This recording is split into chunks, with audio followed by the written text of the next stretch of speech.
안녕하세요. 이번에는 아날로그 총이치와 디지털 총이치에 대해서 한번 비교를 한번 해보겠습니다. 일단 아날로그 총이치의 첫 번째는 환자가 들어오게 되면은 일단 가장 첫 번째로 인상 체득을 해주어야 합니다.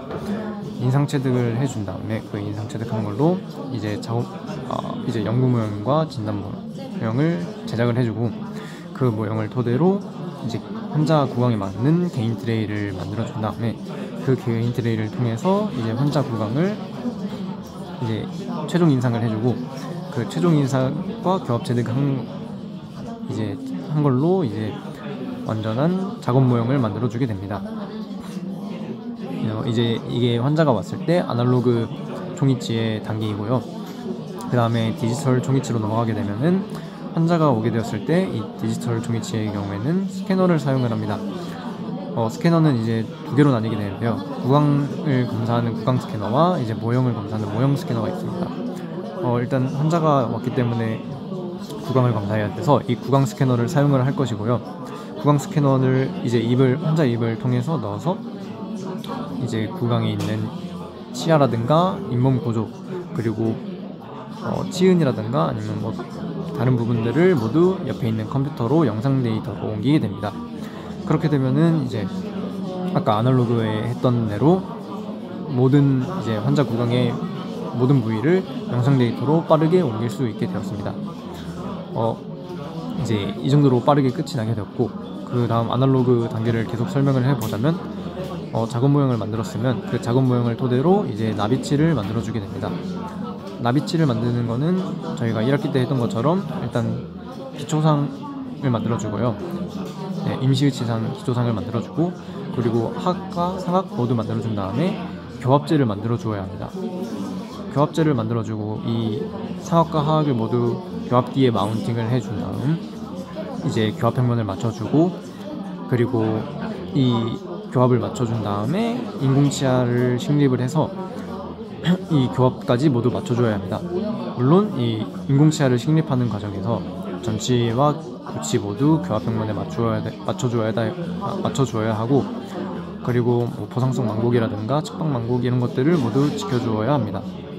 반대로 이제 이 부분까지 디지털 총이치의 경우에는 이제 컴퓨터를 통해서 안에 있는 상악과 하악의 모형을 모두 컴퓨터로 디자인을 할 수 있고요.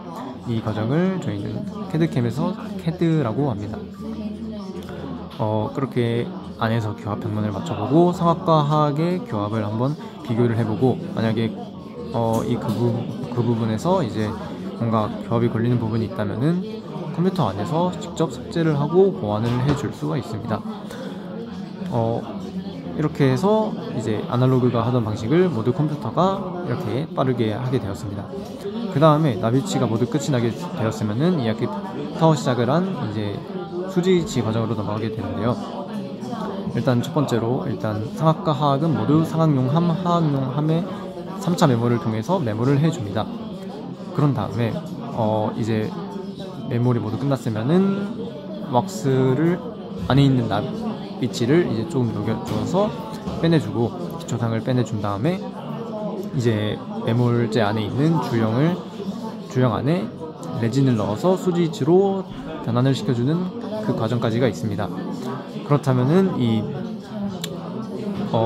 디지털 총이치의 경우에는 어떤 식으로 하냐면 그 밀링이라는 시스템을 사용을 합니다. 밀링이라는 건 무엇이냐면 이렇게 동그랗게 생긴 레진이 있는데요. 레진의 상방에는, 위쪽 부분에는 하얀색으로 이제 레진이 덮여 있고, 아래에는 붉은색으로 의치상이 될 부분이 덮여 있습니다.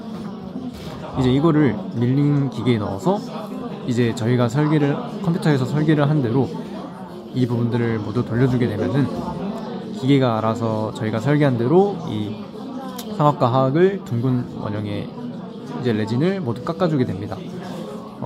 이제 3D 프린팅의 형식처럼 쌓아주는 것이 아닌 기존에 있는 레진을 모두 깎아서 만들어주게 되는 것입니다. 그렇게 해서 이제 수지치가 완성이 되었다면은 지금까지 했던 모든 수지치 과정은 이렇게 밀링을 통해서 끝이 나게 됩니다.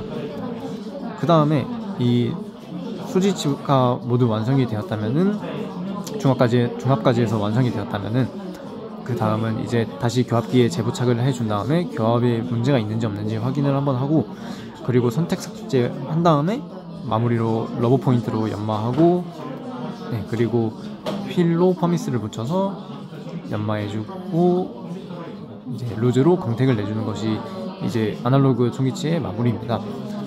근데 이제 디지털 총기치도 이제 크게 다르진 않습니다. 이 부분은 저희가 밀링으로 뽑아낸 이제 상압과 하악을 교합기에 다시 재부착을 해보고, 교합이 안 맞는 부분이 있으면 저희가 이제 직접 다루거나 아니면 삭제를 해주고, 그런 다음에 총기치를 이제 로우 포인트나 이제 퍼미스를 통해서 연마를 해주고, 그 다음에 이제 루즈를 통해서 광택을 내주게 됩니다. 이 부분까지는 네. 이제 디지털 총기치와 아날로그 총기치는 다른 점이 없습니다. 하지만 이제 모든 과정을 이제 이렇게 보았을 때 확실히 디지털 총기치가 아날로그 총기치보다 시간이 더 적게 걸리고, 그리고 이제 완성도도 더 적합한 것을 알 수가 있습니다. 아날로그 총기치는 결국에는 이제 실습을 하거나 만드는 시술자에 의해서 얼마나 환자가 편한가 불편한가를 느낄 수가 있지만, 이제 이 디지털 총기치는 컴퓨터로 디자인을 통해서 그런 것들이 거의 완벽하게 보완이 되기 때문에 디지털 총기치가 조금 더 낫다고 생각을 하게 되었습니다. 그렇지만 아날로그 방식에 해봤지만 그렇다고 불필요하다고 생각하진 않았습니다. 지금까지 2학년 이장훈이었습니다. 감사합니다.